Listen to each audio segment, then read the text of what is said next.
ते नर न खरीदे। अभी उनको जीजा जी को और बहन जी को उपदेश देके आया है और पीछे कहता है अरे वो 8 भुजा वाली कह गई तेरा मारने वाला और कहीं उत्पन्न हो गया है। क्या फायदा हुआ हम लोगों की इतनी व्यवस्था करने का। तो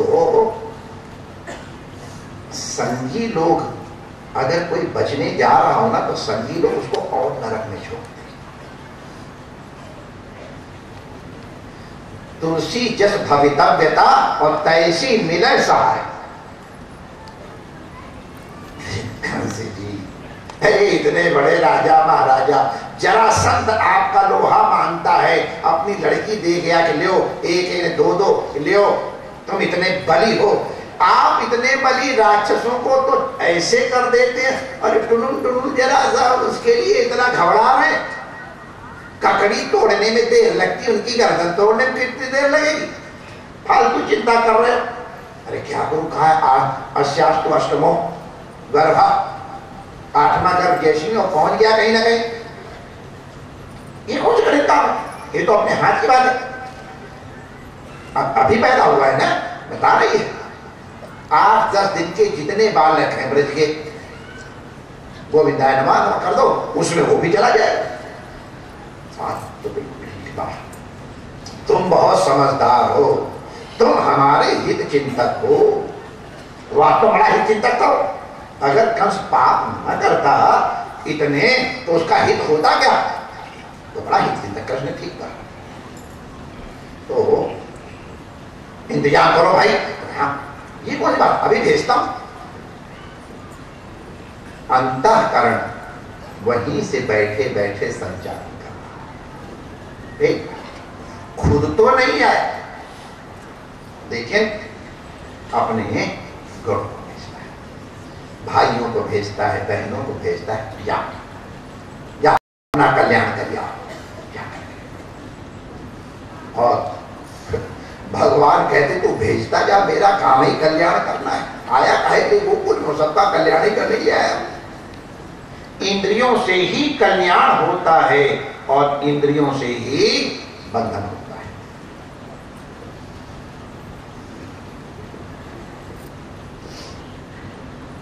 मौसी जी को भेज दिया।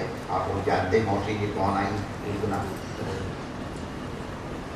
पूतना, जो पूत न हो उसे पूतना कहते हैं। तो पूतना का तात्पर्य हमारे आचार्य लोग विलक्षण कहते हैं। कहते पूत क्या है? तो नहीं ज्ञानेन सदृशम पवित्रम इह विद्यते। ज्ञान के समान पवित्र इस दुनिया में कुछ भी नहीं।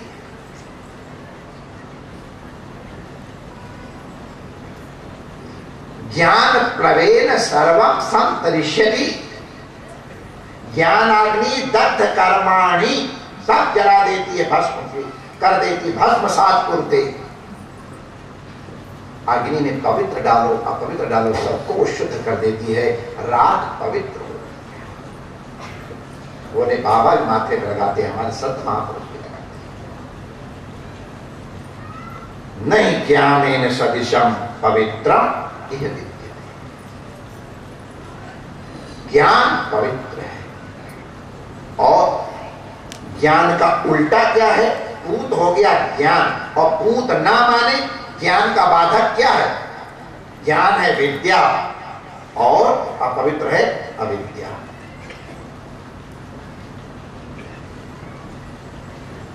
पूतना अविद्या है।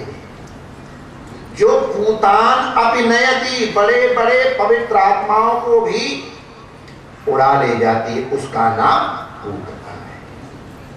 अगर सावधान न रहा जाए तो 60,000 वर्ष की तपस्या के अनंतर भी विश्वामित्र को एक क्षण में ले बैठे।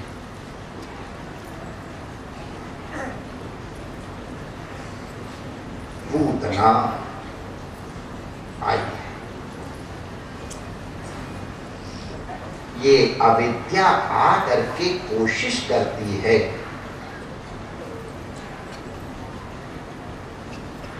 ज्ञान को नष्ट करने।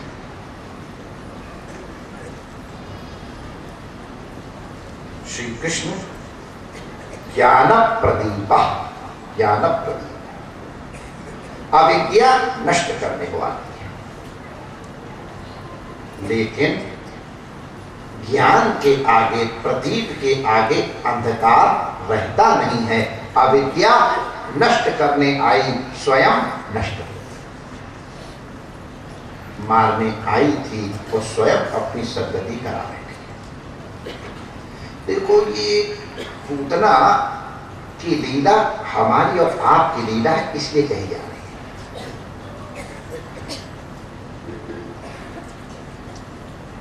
हमारे इन घोड़ों का, समझ गए ना, घोड़े याद है ना, मैं पहले तो सुनाया था आप लोगों को।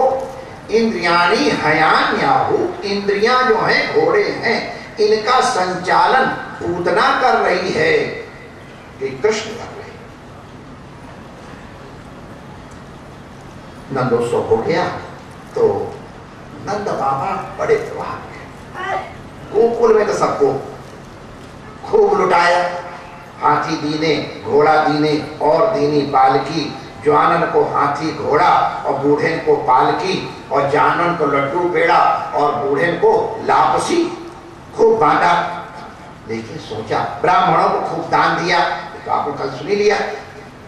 लेकिन सोचा कि जिसके राज्य में रहो उसके साथ भी, क्योंकि सर्वेषां अविरोधेन,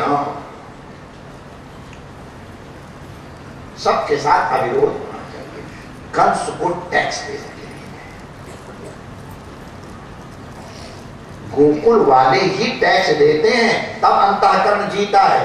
गोकुल वाले सप्लाई बंद कर दें तो बस जय श्री कृष्ण हो जाए। गोकुल का ही मक्खन और घी खा करके और असुर लोग, आसुरी प्रवृत्तियां तगड़ी हो रही थी, इसलिए तो भगवान ने इस पर प्रतिबंध लगाया। मक्खन मक्खन सार सार मेरा, वहां क्या बोलूं, अपने आप कमजोर हो जाएंगे। जय श्री कृष्ण, इसका मतलब समझो,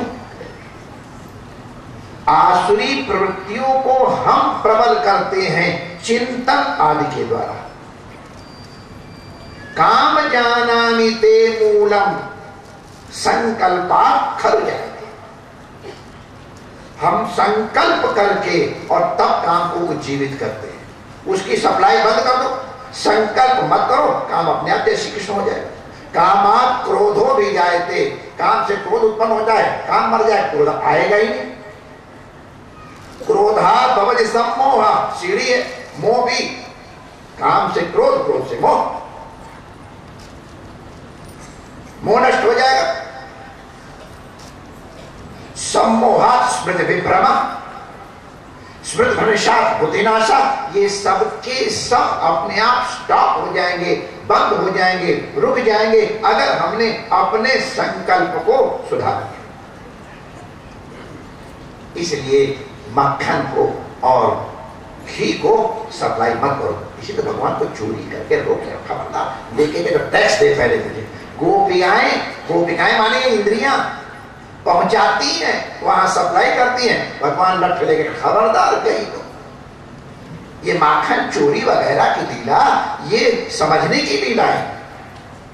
भगवान चुरा चुरा के और अपने ग्वाल बालों में बांट देते हैं। हमारी वृत्ति वाले माने दैवी प्रवृत्ति वाले खा खा के तगड़े हो जाओ, तब तो आसुरी प्रवृत्तियों को ठोकेंगे चल करके। माखन चोरी खुद खाने के लिए नहीं, दैवी प्रवृत्तियों को सुपुष्ट करने के लिए, बलशाली करने के लिए। नंद बाबा टैक्स लेके गए, सब साथ में गए, चकड़ों भर भर करके टैक्स दे दिया और फिर वो पहुंचे वसुदेव जी के पास। कल हम लोग सुन चुके हैं सात्विक अंतर, सात्विक बुद्धि यही बात। तो थोड़ी देर तक आप रखो भैया कैसे हो। देखो यहां पर भी हम लोगों को सीखने के लिए और बहुत कुछ बताया गया है। वसुदेव और नंद जी के सत्संग,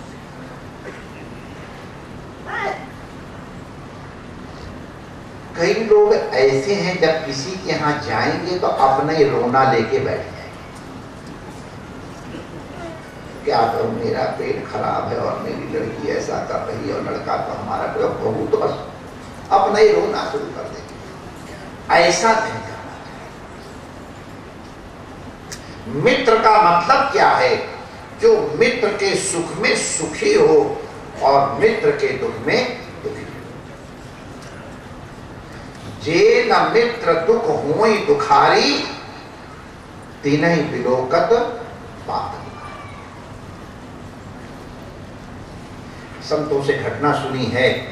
एक दो मित्र थे, गांव में रहते थे, आपस में बड़ा प्रेम।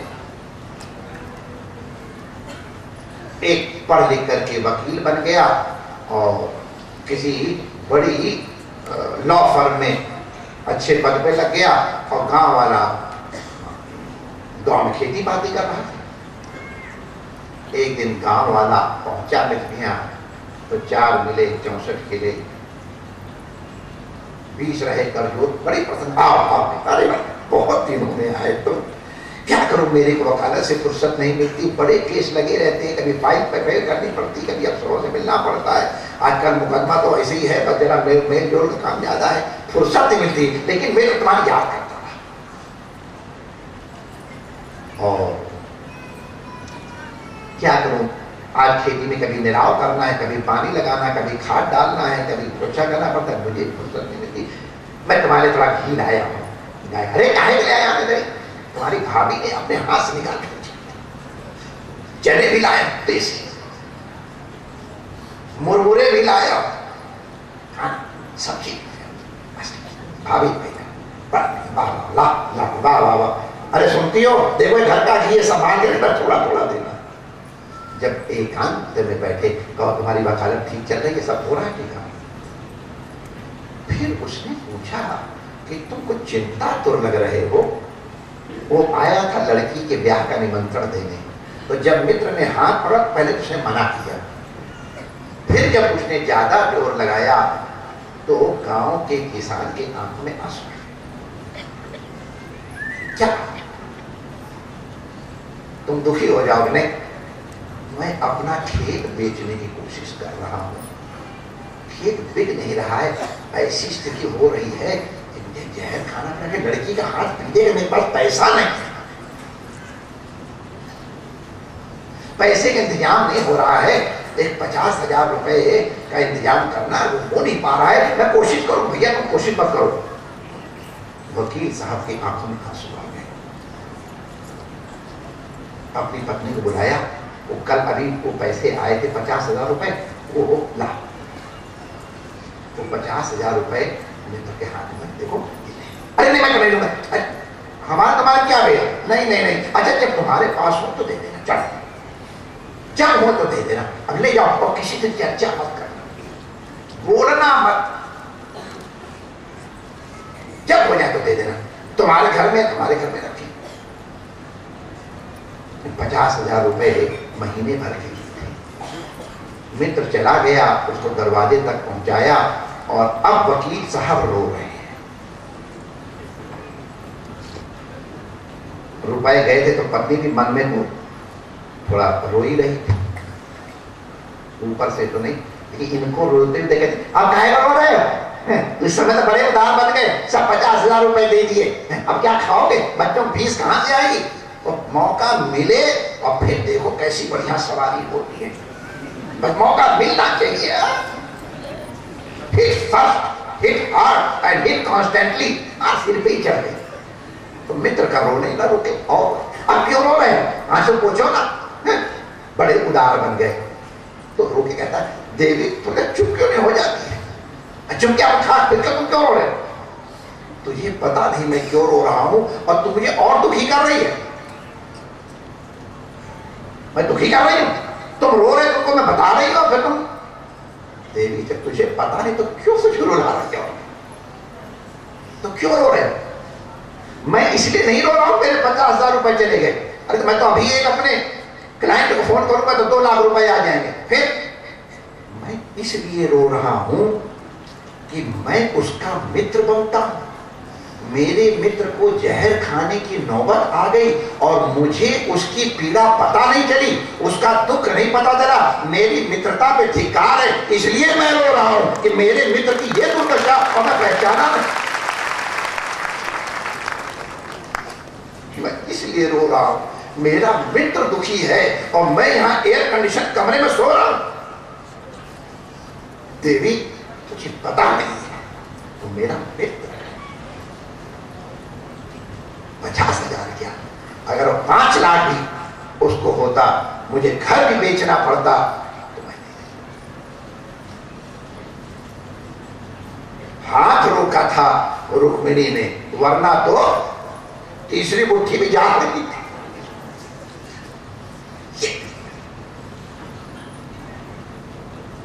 मेरे रहते हुए मेरे मित्र को चाहे इसे डूब मरना चाहिए।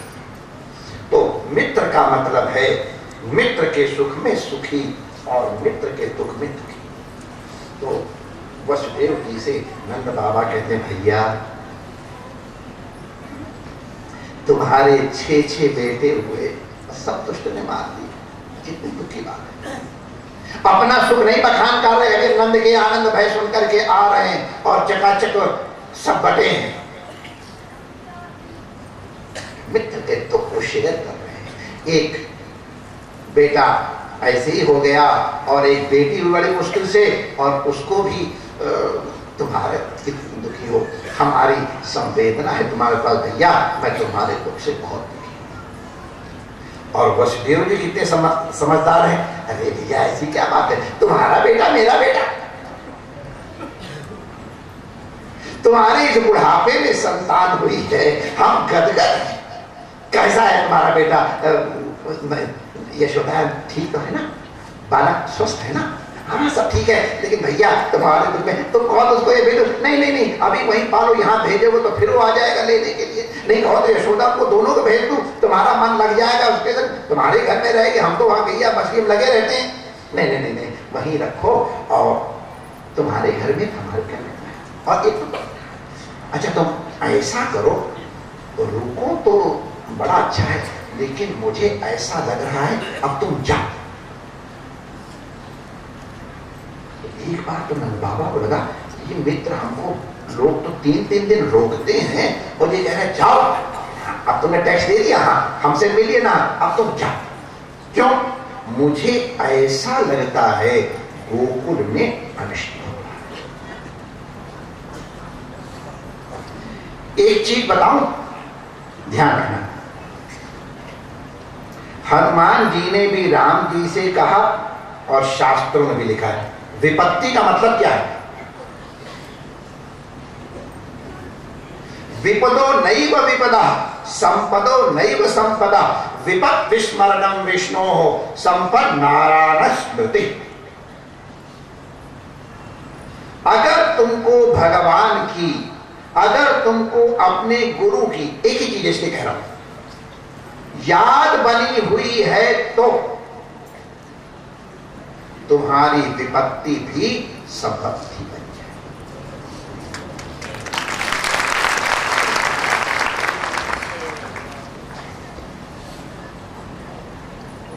आप लोगों ने देखा नहीं, द्रौपदी की विपत्ति संपत्ति बनी कि नहीं बनी? इसीलिए तो सुदामा की जिस कितने नाम लिस्ट है आप लोग अभी सुन ही चुके हो, विपत्ति संपत्ति बन जाएगी अगर भगवान क्या, और संपत्ति विपत्ति हो जाएगी अगर भगवान।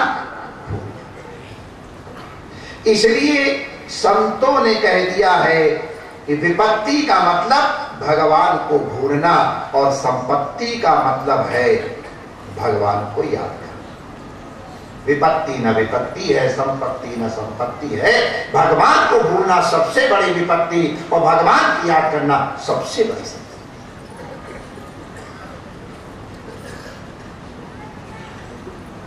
भगवान से विमुख होकर कंस के पास आए हैं, इसलिए गोकुल में विपत्ति आ गई। आप देख लेना, पूतना के ऊपर दृष्टि गई कृष्ण से हटी, उसका रूप देख करके और विपत्ति आई।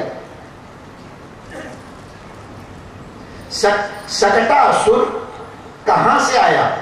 सकट के नीचे भगवान को लिटा करके और यशोदा मैया अतिथियों को देखने लग गई। कृष्ण से दृष्टि हटी, अतिथियों पे गई, विपत्ति आई। बछड़ों के ऊपर दृष्टि गई, कृष्ण के ऊपर से दृष्टि हटी, ग्वाल मंडला के समय विपत्ति आई।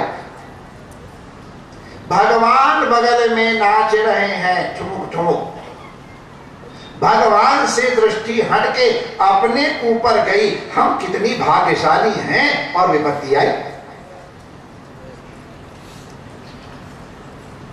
भगवान बगल में नाच रहे हैं, सौभाग्य मदाम, मेरा कितना बड़ा सौभाग्य है। हम इतनी अच्छी न होती तो काहे को भगवान नाचते। कोई कर्म पे हाथ धर के रोई है, जय दितेधिकम जन्मना व्रज इत्यादि। ये सब जो कथाएं आगे आने वाली है ना, इनकी तैयारी कराई जा रही है। कथाएं तो जल्दी जल्दी सुने, सब कथाएं आपको मालूम है। कथाओं का मूल क्या है, इसको आप लोग कृपा करके पकड़ ले, कथाएं तो सुनाई देंगे। आप सब जानते हैं, शायद कई लोग हमसे बढ़िया जानते हैं कैसे प्रेम से गान करके आप लोग सुनाते हैं, आनंद आता है। कोई तो रिश्ता जरूर होगा। तो माय डियर, इसका तात्पर्य समझ, जब भी तुम्हारी दृष्टि भगवान से हटेगी विपत्ति आएगी। चाहे कितनी विपत्ति हो, भगवान पे दृष्टि जाएगी, विपत्ति दूर हो जाएगी। दावाग्नि लगी, भगवान पे दृष्टि गई, दावाग्नि शांत। पकड़ लिया पैर अजगर ने, भगवान पे दृष्टि गई, जय श्री कृष्ण। तो आप एक गांठ बांध लो आज से। भागवत सुनने का ये प्रसाद ले जाओ।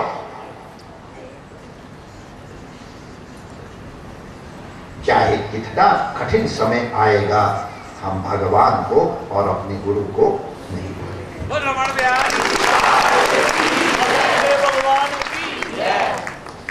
भगवान और गुरु को भूलना यही विपत्ति है, भगवान और गुरु को याद करना यही संपत्ति है।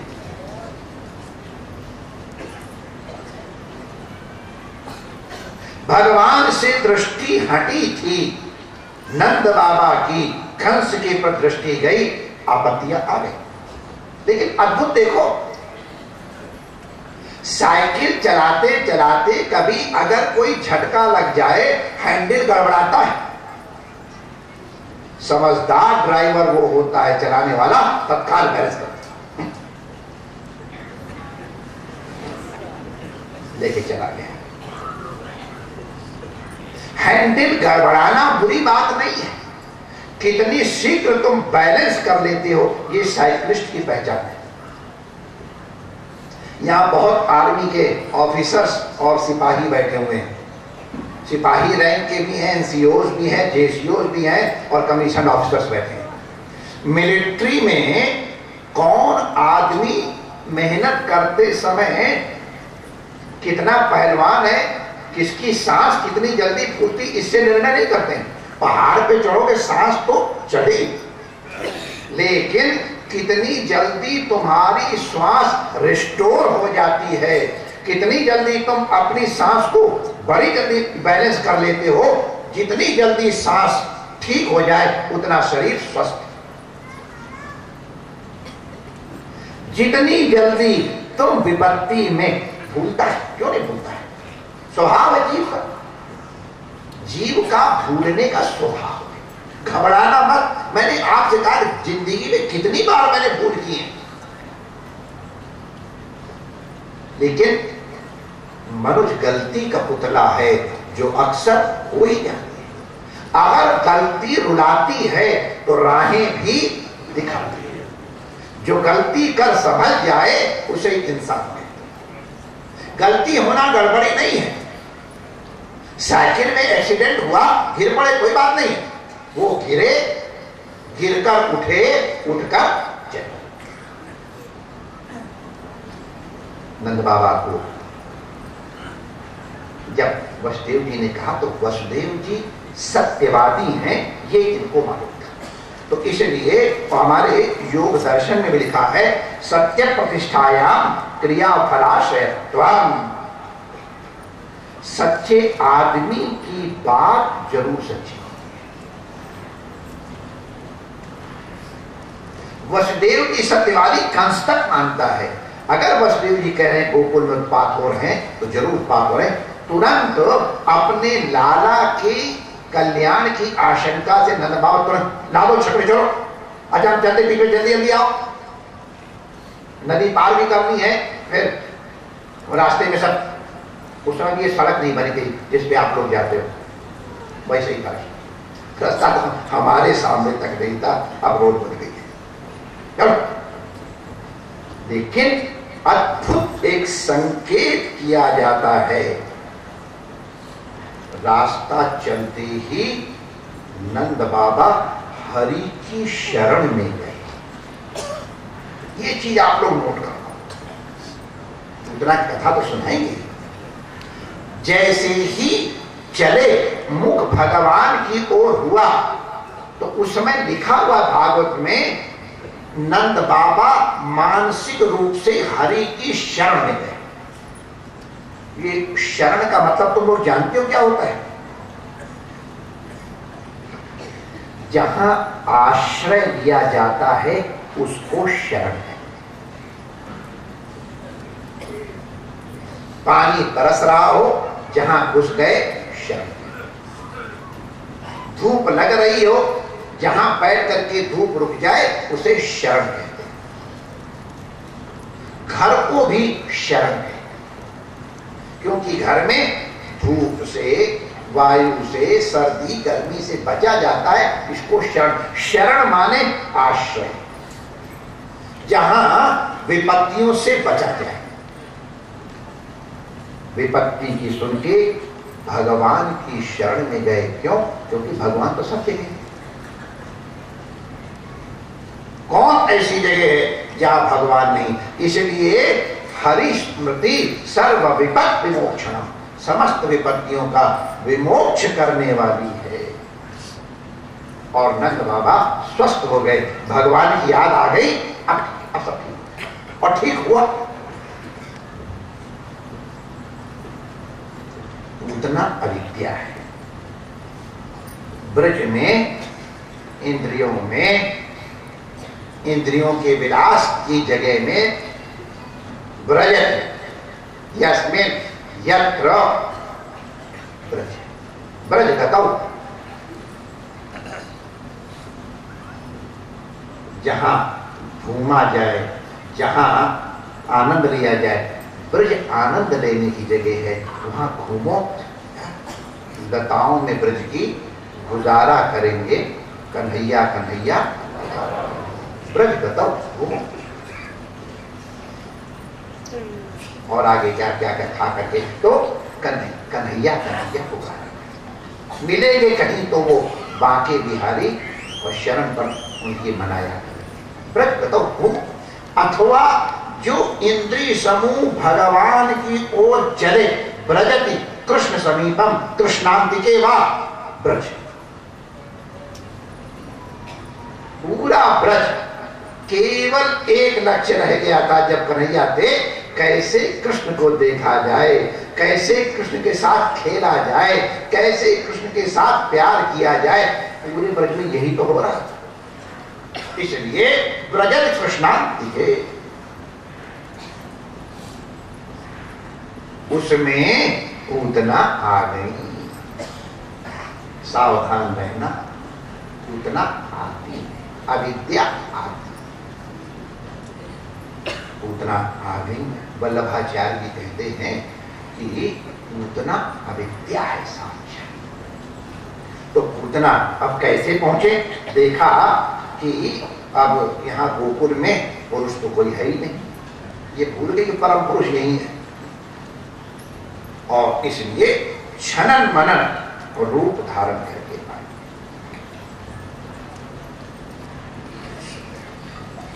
कैसा बन के आई? हेमांगना, हेमांगना शब्द का मतलब जानते हो क्या? वैसे तो तात्पर्य है कि एकदम सोनी दिखी है, ठीक है? जैसे हैप्पी बर्थडे मनाते हैं ना, और वैसे ही पुण्यतिथि मनाई जाती है। तो आप लोग भी पूतना की पुण्यतिथि मनाओगे कि नहीं मनाओगे? पुण्यतिथि मनानी चाहिए, आखिर कृष्ण की मौसी है, रिलेटिव है, तो जैसे उसके लिए श्रद्धांजलि सभा का आयोजन करना चाहिए।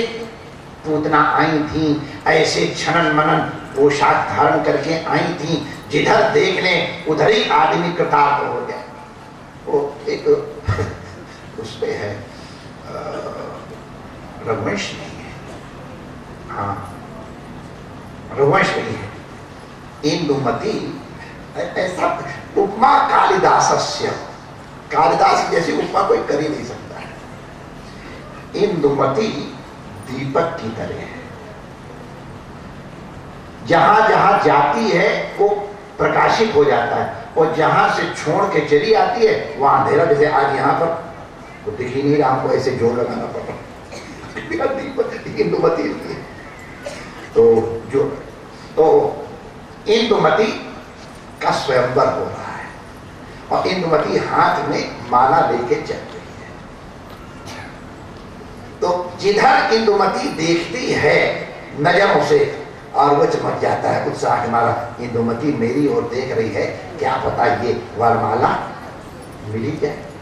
तो जिधर इंदुमती देख ले उसका चेहरा चमक जाता है, और जब इंदुमती आगे बढ़ जाती है तो अब माला नहीं मिले तो बेचारे का मुंह ऐसे उड़ जाता है।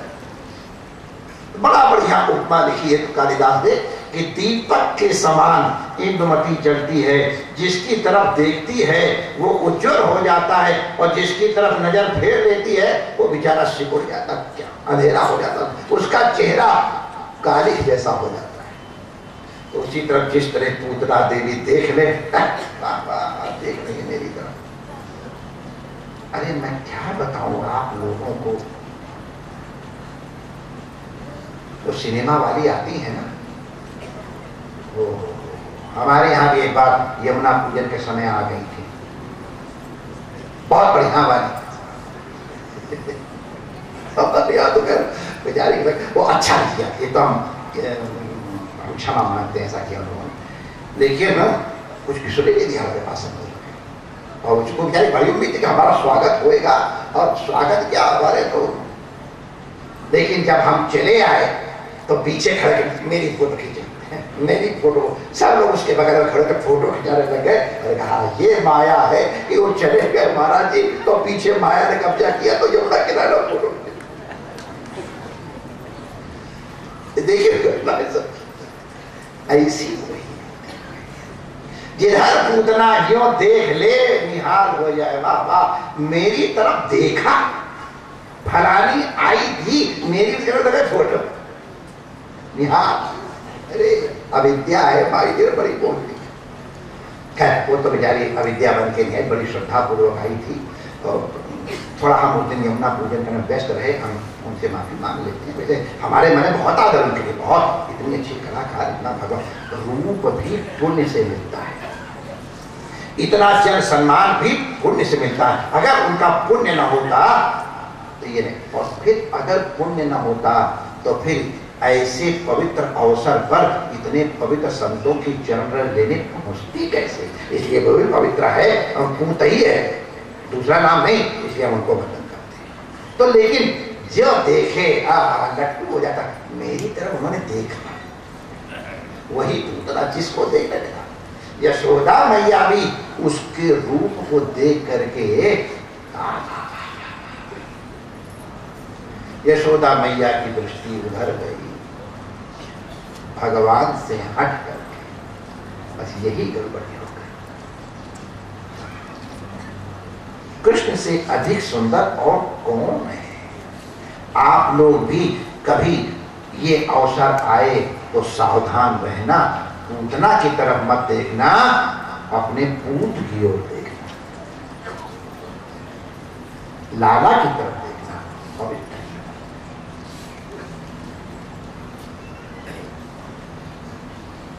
थोड़ा स्पीड बढ़ा दे, बड़ी अच्छी। यहाँ पे 2-4 और चीजें बड़ी सुंदर सुंदर हैं। चलो सब इकट्ठे आज ही बताए, फिर आगे क्या बताएंगे। चलो वो थोड़ा सा।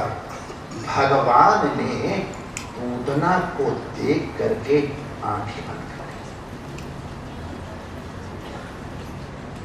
हमारे ये संत भगवान की लीलाओं का दर्शन करके और नाना प्रकार के आनंद देते हैं। भगवान की लीला इसीलिए है संसार की विस्मृति पूर्वक भगवत स्मृति हो जाए। ऐसी ऐसी लीलाएं भगवान करते हैं, ऐसी खींचने वाली लीलाएं करते हैं कि संसार की याद ही नहीं रहती है और भगवान की अनायास स्मृति बन जाती है। संसार भूल जाता है और कृष्ण याद आता है। यही श्रीमद् भागवत के श्रवण का संसार भूले भगवान।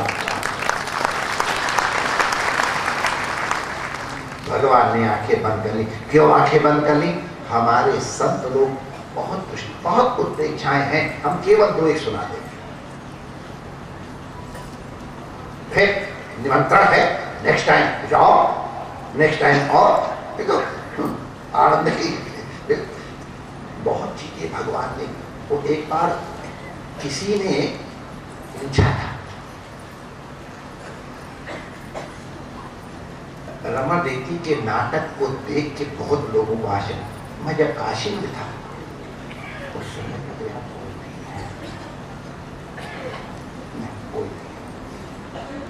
हमारे पास कभी कभी 8 आने पैसे नहीं होते, दतून के लिए पैसे नहीं होते थे और लोगों को यही लगता था कि इनके तो छत के ऊपर पेड़ लगे हुए रुपए के और झड़ते रहते हैं, इकट्ठे ही नहीं कर पाते हैं और इनको क्या फर्क पड़ता है। मैं गंगा में खड़े होकर अगर कह दूं कि आज मेरे पास 2 रुपए नहीं, तो मेरी बात विश्वास नहीं करता। सबको लगता था इनके पास तो वहां बनारस बढ़ते, अरे तोहरे लगे तो गजल बाबा अरे इकट्ठा गजल बा, ये वहां की भाषा गजल बा, कोई विश्वास नहीं करता। इसी बात जब रवनीति गया, अब रवनीति क्या बोल पड़ती है, ये तो हमारे चार्टर्ड अकाउंटेंट को या इन लोगों को बोल पड़ती है, लेकिन बाहर यही हल्ला है कि महाराज अटा। तो एक बार किसी ने पूछा कि गुरु महाराज कितना छोड़ गए हैं, तो हमने कहा माय डियर, हमारे गुरु महाराज की तुम बात करते हो, इतना छोड़ गए, इतना छोड़ गए, मैं दोनों हाथ लुटाते फिरूं जिंदगी भर और वो खत्म नहीं होने वाला है। कह रहा हूं, गले के ऊपर ऊपर तो नहीं कह रहा हूं माय डियर, बड़ा तपस्या कितना छोड़ गया है, मैं क्या। क्यों माय डियर नरसी सादा करो किड्डा बड़ा सी दसो तो तुसी देखे हो, इतना छोड़ गया है, जिंदगी भर दोनों हाथों से लुटाऊंगा, खत्म होने वाला नहीं है। इसी पर जितनी बार सुनोगे नई नई बातें सुनाता जाऊंगा और कभी खत्म होने वाली गुरु का इतना है। तो थोड़ा थोड़ा आगे, कितना थोड़ा क्या लेते जाना, थोड़ा जितना हो जाए डाइजेस्ट हो जाए, नहीं तो अभी इंडाइजेशन हो जाती, पूतना कितना हो जाए तो इंडाइजेशन हो जाएगा। तो भगवान ने आंखें क्यों बंद कर दी? बहुत सी लीलाएं हमारे संतों ने समाधि में बैठ के देखी। हमने आपको पहले दिन निमंत्रण दिया था ना कि समाधि में बैठ करके भागवत सुनना, और हमको खुशी है, बहुत खुशी। मैं देख रहा हूं ना, क्योंकि हम तो चौकीदार हैं, ऊपर बैठे देख रहे हैं। आप लोग वास्तव में समाधि में जैसे बैठ के सुनते हो क्या?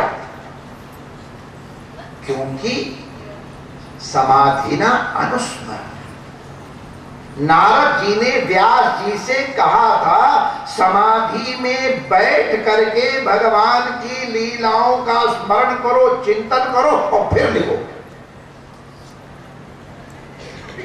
इसी तरह से अगर समाधि में बैठने का अभ्यास नहीं है, न तो भगवान की लीला याद करके कहा जाएगा और न कही हुई बात को सुना जा सकेगा। इसीलिए वक्ता और श्रोता दोनों के दोनों को समाधि में बैठना पड़ेगा और तब भागवत का आनंद आएगा। आप लोग जरूर इतने मनोयोग पूर्वक सुनते हो तो संतों ने समाधि में बैठ करके बहुत सी लीलाएं दर्शाई कि पूतना जी कहना आप लोग कोई आपत्ति तो नहीं है अगर मौसी के साथ जी नहीं लगाते?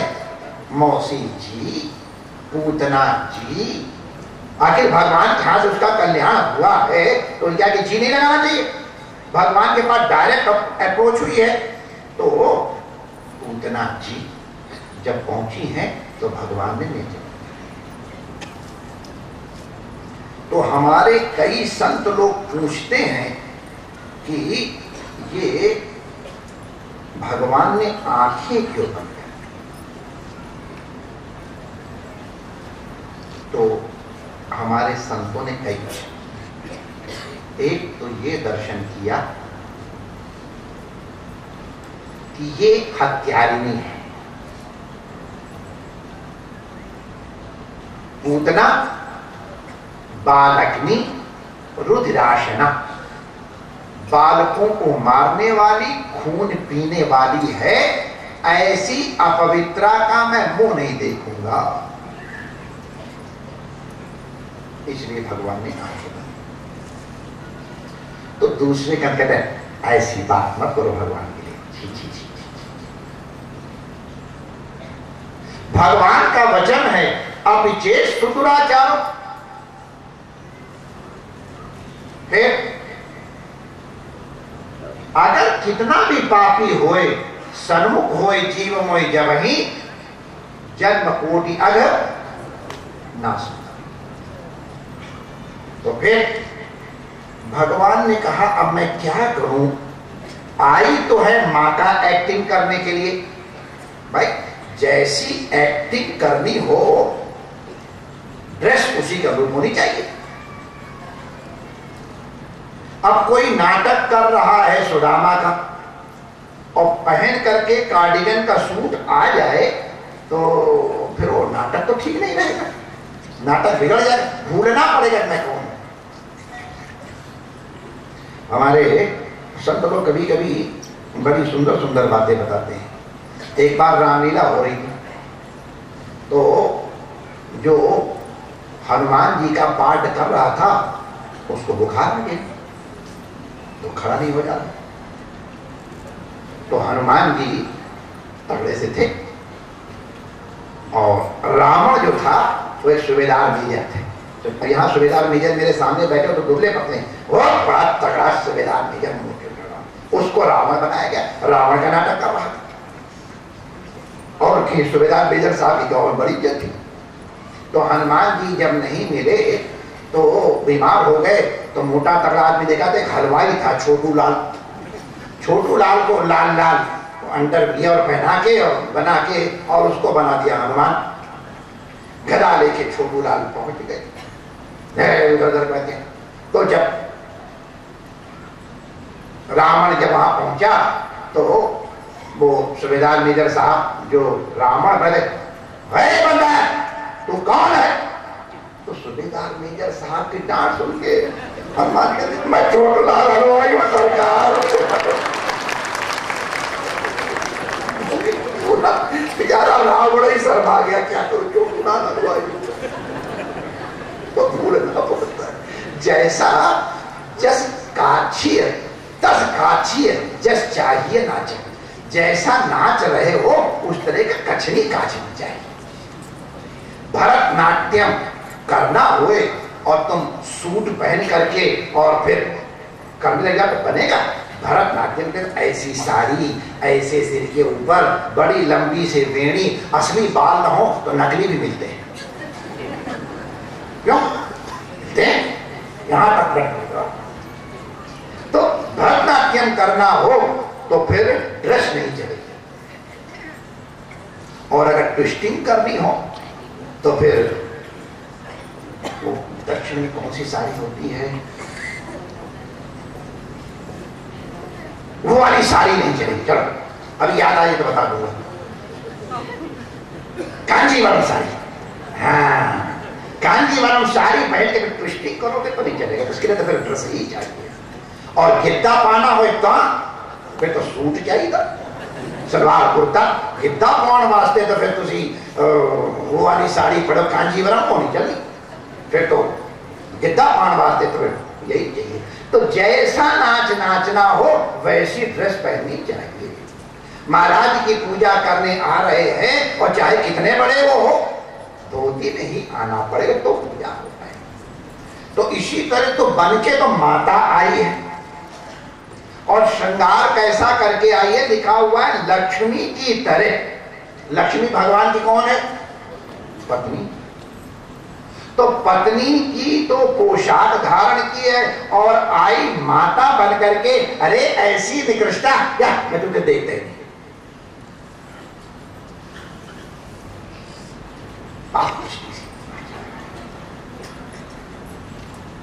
एक आंख बंद करने के लिए और सोचने लग गए भगवान।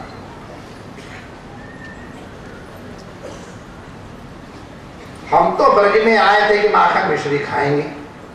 अब किसी चौबे के घर जाओ और बढ़िया कुक हो, उसकी पत्नी और चौबे उदार खिलाने वाला हो, तो ये उम्मीद की जाती भले एकादशी होए, बादाम का हलवा और रबड़ी और खुरचन और ये तो मिलेगा ही मिलेगा, पूरी भी चकाचक मिलने वाली है, ये उम्मीद करके जाओ और वहां मिल जाए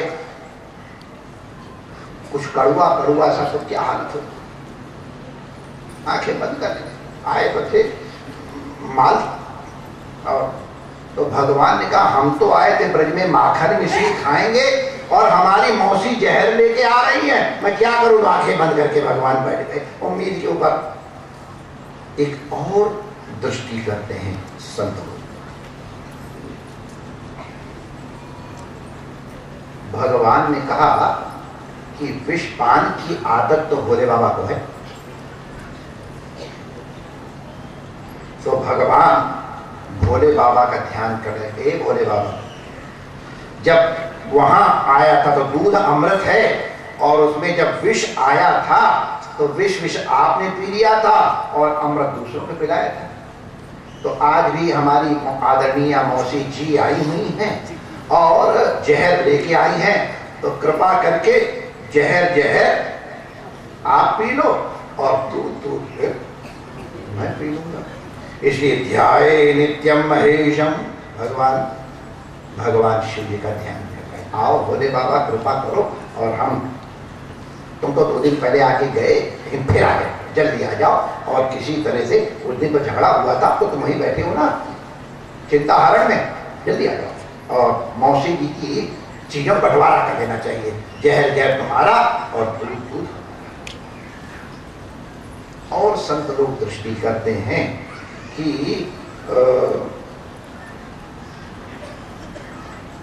भगवान के नेत्र विराट रूप में चंद्र और सूर्य है, ऐसा कहा जाता है। तो गीता में 2 यान बताए गए हैं।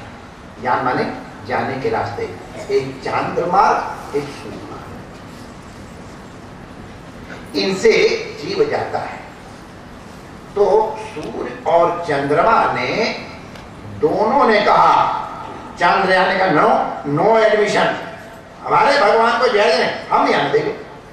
तो सूर्य मना किया, चंद्रमा कहता मैं क्यों आने दूं, मैं भी नहीं दूंगा। तो दोनों ने अपने गेट बंद कर लिए, नो एंट्री। अब भगवान की जैसे मर्जी हो, कोई और रास्ता निकालने हम न चांद्रयान से और न सूर्ययान से देंगे। और भगवान कृपा करते हैं संतों के रूप में। भगवान के अंतःकरण में अनंत अनंत जीव हैं, और वो घबराए भगवान पिएंगे तो हमको भी पीना पड़ेगा, इसलिए हमारी दुर्गति। भगवान उनको चिंता मत कर, हम तो हैं, तुम तो। एक ये भी है, आंखों को शर्म लगी, क्योंकि वो भी बड़ी सुंदर आंखों से आई थी। तो आंखों ने सोचा इसकी आंखें और हम दोनों एक ही बिरादरी की हैं, हमारी बिरादरी वाला ऐसा दुष्ट कर्म कर रहा है, हमको शर्म लगती है, इसलिए आंखों ने अपने आप बंद कर ली कि बिरादराना अपमान न होने का। एक और है ध्यान,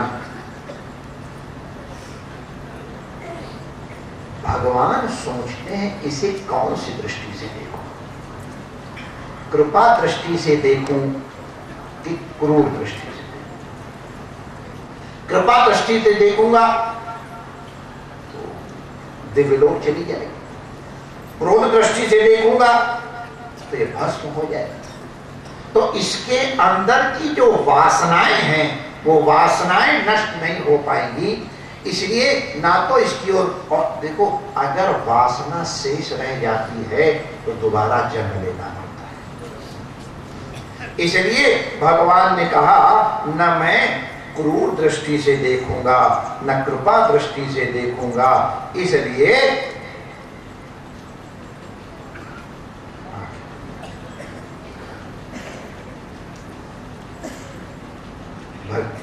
बहुत सी दृष्टियां हैं, भगवान ने आंखें क्यों बंद की, लेकिन इतनी ही बान की पर्याप्त है। और फिर आगे भगवान यशोदा मैया को और वो पूतना मौसी जी कहती हैं, अरे यशोदा तुमको बच्चों का पालन करने, तुम्हारे कभी पहले बच्चे हुए हैं क्या? यशोदा बेचारी सीधे, नहीं मेरे तो कभी नहीं हुए बहना। तो मालूम बच्चों के लिए पाला जाता? नहीं बहना मुझे नहीं, ये तो तुम लोगों की कृपा प्रसाद से मिल गया है, वरना मेरे को तो कोई उम्मीद ही नहीं थी। अब तो हमने सोचा कि अब तो चांस भी कोई गया, सारे चांस मैं मिस कर चुकी हूँ। ये तो पता नहीं कैसे भगवान की कृपा हुई, इन ब्राह्मणों की कृपा हुई, इन संतों की कृपा हुई, मुझे बिल्कुल मालूम। मैं वैसे ही बूढ़ी के कल तो होती नहीं, क्यों क्या बात? अरे तुम्हें पाला नहीं आता, चलो ला मैं दूध पिला। बड़ा जोर का उपदेश दिया बेचारी सी यशोदा मैया, सीधी गाली, अच्छी बात है। अच्छा तुम चाय पियोगी कि चाय वाय तो नहीं पी समय, तुम छाछ पियोगी कि दूध पियोगी रबड़ी वाला? अच्छा कुछ भी लिया, ठीक है। देखो 11 बार हाथ धोना, 15 बार बर्तन मांजना, मैं अफरस में रहता, अफरस की सेवा लगाई, इतनी देर लगाई तब तक मैं काम करूँ। और फिर दूध ले आना, गैया वाला लाना, हाँ गैया, मलाई डाल के लाओगे, अच्छा थोड़ी डालना, बस इतनी डालना ज्यादा। यशोदा मैया इधर गई है, पूतना ने दूध पिलाया है, आगे सब लीला हम लोग जानते हैं। भगवान ने खूब मीड़ के दूध पिया। कई संत पूछते हैं कि ये मीड़ करके क्यों पिया, सम्मत क्या? इसलिए पिया कि इसका विष जो है ना, इसके हृदय में उसको निकालना है। जितना सब, जैसे जब खाओ, आप लोग बताए मेरा ये वाला फोड़ा, डॉक्टर ने ऐसी जोर से मीरा था, मैं मेरी रोने की आवाज ही ऐसे आवाज ही, मैं डॉक्टर को छोड़, लेकिन डॉक्टर छोड़ता है।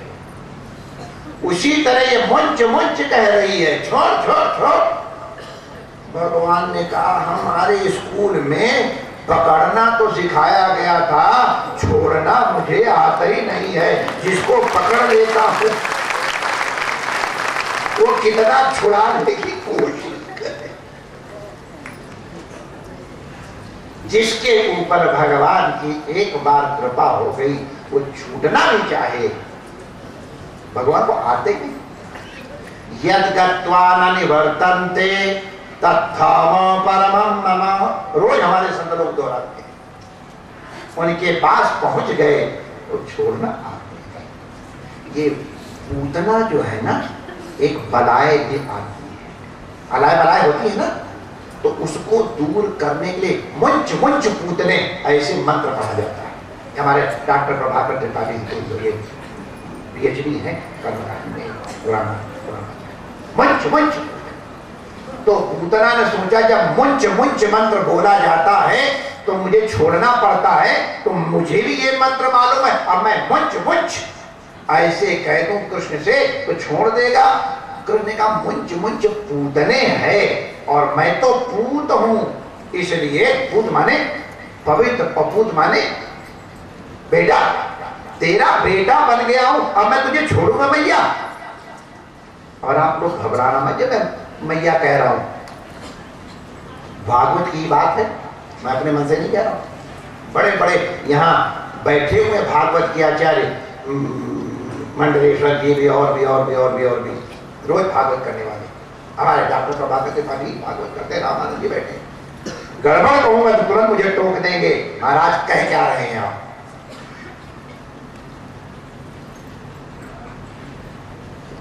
व्यास जी ने यही श्लोक तो सिखाया था चेलों को कि जाके सुनाना।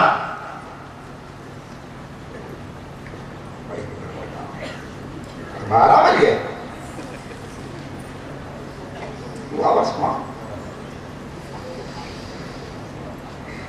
कठिन काम है।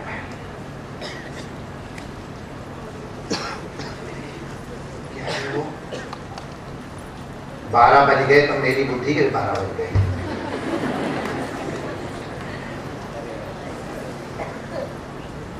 दो श्लोक सुनाए थे आप लोग, याद है किसी को?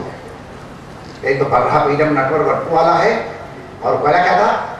अहो बकीयम स्तन काल कूटम, याद है? तो पूछना चाहते हैं। अहो बकीयम स्तन काल कूटम जिघांसया प्यायत अप्यसात्। लेकिन उनको गति कौन दी है? माता की गति दी है। तो अगर आप पूतना को माता कह रहे हैं पुत्र, तो आप लोग घबराना मत। पुत्र माने क्या होता है? पुत्र किसको कहते हैं? वो नाम नरक, उससे जो तारे उसका नाम पुत्र है। मैया को जो तार दे, पिता को जो तार दे, अपने पितरों को जो तार दे, उसको पुत्र कहते हैं। तो पुत्र बनाने आई थी ना, ले मैं पुत्र बन जाता हूं। अब तो तुझे तारना ही पड़ेगा, विलिंगली और अनविलिंगली। मेरा मन थोड़ा था कि मेरे इसको निकाला जाए, लेकिन डॉक्टर ने जबरदस्ती भीड़ करके सारा निकाल दिया। अब मैं सोचता हूं तो सब मत, और कहीं मुंच छोड़, जैसे उतना छोड़ दे, मुंच कहने